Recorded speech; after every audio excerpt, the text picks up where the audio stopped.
تفتكر الزمن ممكن ينسيك اللي بتحبه؟ قصة فيلمنا النهاردة عن الحب اللي الزمن ما قدرش عليه. بيبدأ الفيلم بدكتور رفاو وهو بيلعب مع بنته وبيعمل عملية جراحية للعروسة بتاعتها وبيطلب منها إنها تساعده علشان يخيط قلبها، وبتوصل مامتها وتقف تتفرج عليهم من ورا الباب وبتطلع على أوضتها. في العيادة بيجي دكتور دوبرانسكي يحط قدام دكتور رفاو جريدة وبيطلب منه إنه يقرأ الخبر المنشور فيها. بيلاقي خبر عن عملية جراحية عملها دكتور يرجي، والمدير مبسوط جدا بده ولمح له الصبح إنه هيبقى كبير الجراحين. ويطلع يرجي من جيبه يافطة مكتوب عليها يرجي دوبرانسكي رئيس الجراحين، وينزلوا علشان يحتفلوا بالخبر ده سوا. بيقابلوا طفل صغير اسمه ستاشو بيبيع الجرايد وبيتكعبل، وبتظهر عربية خيل تخبط الولد. بيجري عليه دكتور رفاو ويبدأ يفحصه وبيطمن مامته وبيكتشف إن ستاشو لسه حي. بيدخل رفاو العيادة بسرعة وهو شايل ستاشو ويطلب دكتور التخدير ويبدأ في تجهيز العمليات. وبيبدأ رفاو يعمل إنعاش للقلب، ولحد ما رجع النبض مرة تانية بيكمل العملية. تاني يوم بيروح رفاو المستشفى ويسأل على ستاشو. الممرضة بتقوله إن دكتور يرجي كتبله على خروج. بيروح لستاشو بيلاقيه عنده دجالة فبيطردها وبياخد ستاشو ويروح بيه للعيادة تاني. بيعمل مدير العيادة مؤتمر كبير هناك بحضور وزير الصحة بيعلن فيه عن فتح قسم جديد في العيادة علشان الفقراء مقابل التبرعات، ويكون المسؤول عنه دكتور رفاو بصفته طبعا رئيس الجراحين. بيوصل رفاو البيت ومعاه هدايا كتيرة لبنته علشان خاطر عيد ميلادها، وبيتفاجئ إن مراته سابت له رسالة وأخدت بنته ومشيت. بتسافر بياتا مع بنتها وبتروح تعيش مع عشيقها. رفاو بيكلم يرجي ويقول له إنها هربت وبيطلب منه إنه يروح له المكان اللي كانت عايشة فيه قبل الجواز. بيروح يرجي يلاقي طبعا بلطجية بيضربوا رفاو وبيشوفوا معاه مسدس فبيخافوا ويجروا، وهو بيسيب رفاو ويمشي بدافع الغيرة. طبعا الشرطة بتقرر إنها حالة انتحار لأنهم لقوا البلطو عند النهر ولكن مفيش جثة. وبعد 15 سنة في بلد بعيدة عن المدينة بتظهر ماريشا مع ميخاو صاحبها، وهي بتقوله إنها مفضلش عندها أقارب وتطلب منه إنه يساعدها في إنها تلاقي وظيفة أو تبيع البيانو بتاعها علشان تكمل الدراسة زي ما وعدت مامتها. في مطعم صغير راحت ماريشا عشان تبيع البيانو بتاعها وطلبت من صاحب المكان إنه ياخد البيانو من غير مقابل، وهي هتعزف عليه مقابل إنها تشتغل معاهم في المطعم. بيظهر أنتوني اللي هو دكتور رفاو سابقا اللي بيقابل زوشكا وليشيان اللي محتاجين مساعدة، وبيكون كتف ليشيان مخلوع وبيقوم أنتوني بعلاجه.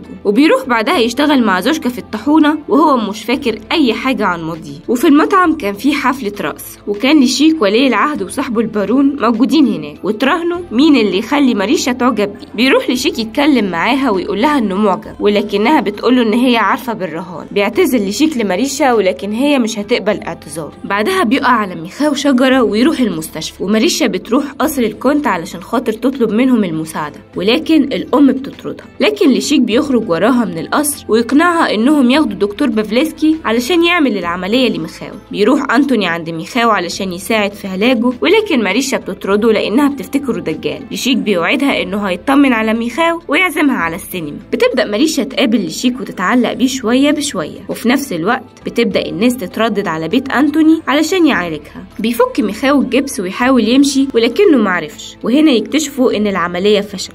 بيروح أنتوني لميخاو البيت وتحاول ماريشا إنها تطرده مرة تانية، ولكن ميخاو بيزعق فيها ويطردها هو المرة دي. بيعمل أنتوني العملية لميخاو بالمطرقة وبيعقم المعدات بالخمرة، وبيشرب ميخاو كمية كبيرة جدا من الخمرة علشان يخدره. بتروح ماريشا المطعم تلاقي لشيك بيشتغل جرسون هناك وبيتخانق مع زينك اللي بيحبها، وبيمشي بيعرض لشيك على ماريشا الزواج وهي بتوافق. وبعد كده بيركبوا الموتوسيكل بتاعه ويخرجوا يتفسحوا. فجأة مش بيلاقي الفرامل وبيعملوا حادثة سوا. بتوصل والدة ووالد لشيك مع الدكتور وبيطمنهم أنتوني إن رجله اتكسرت وكتفه ولكنه فقد الوعي وهيبقى كويس. وبيطلب من الدكتور إنه يحاول ينقذ ماريشا، ولكن والدة لشيك بترفض وبتقول لشيك إنها ماتت وتاخده وتمشي. زوشكا بتكون أخذت أدوات الدكتور بافليسكي وبتقنع أنتوني إنه يعمل العملية لماريشا، وبالفعل بيعمل أنتوني العملية. بعد كده بيسافر لدكتور دوبرانسكي وبيقنعه إنه يجي يكشف على ماريشا. بيرجع دكتور بافليسكي يدور على أدواته وبينبهر بالعملية اللي اتعملت لماريشا، وبيهدد زوشكا إنه هيبلغ البوليس. بيوصل أنتوني مع دكتور دوبرانسكي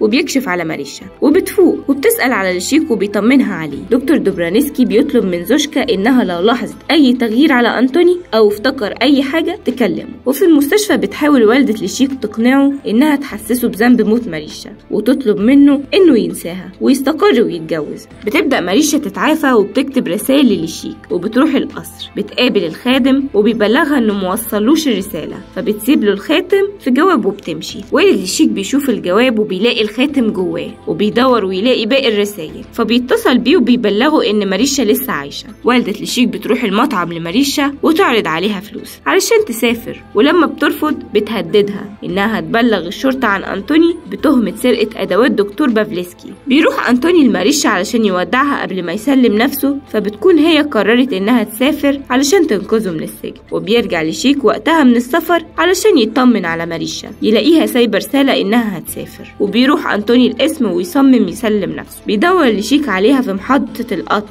وبيشوفها وينادي عليها ولكنها بترفض تكلمه. وبيروح لميخاو ويسأله عن مكانها، فبيقول له إنها أكيد رجعت تاني تدور على والدها الحقيقي وبيديله العنوان. بتبدأ محاكمة أنتوني وبيطلب الادعاء إنه يتسجن لمدة 5 سنين، وبتتأجل الجلسة لتاني يوم الساعة 2 الظهر. بيروح ليشيك يدور على ماريشا في عنوان والدتها القديم وبيلاقيها فعلا وبياخدها علشان يحضروا الجلسة سوا. بتبدأ المحاكمة وبيبدأ الناس اللي عالجهم أنتوني في تقديم شهادتهم، ولكن المحامي بيطلب من دكتور دوبرانسكي الشهادة. بتوصل ماريشا الجلسة وبتقول إن أنتوني هو والدها الحقيقي دكتور رافاو. وأخيرا وبعد أكتر من 15 سنة بيتجمع الأب وبنته من جديد، وبينتهي الفيلم بحفل زفاف ماريشا وليشيك ودكتور رافاو وزوشكا. وده كان فيلمنا النهاردة. ما تنسوش لو الفيلم عجبكم تعملوا لايك وسبسكرايب للقناة، واستنونا دايما في آخر مترو.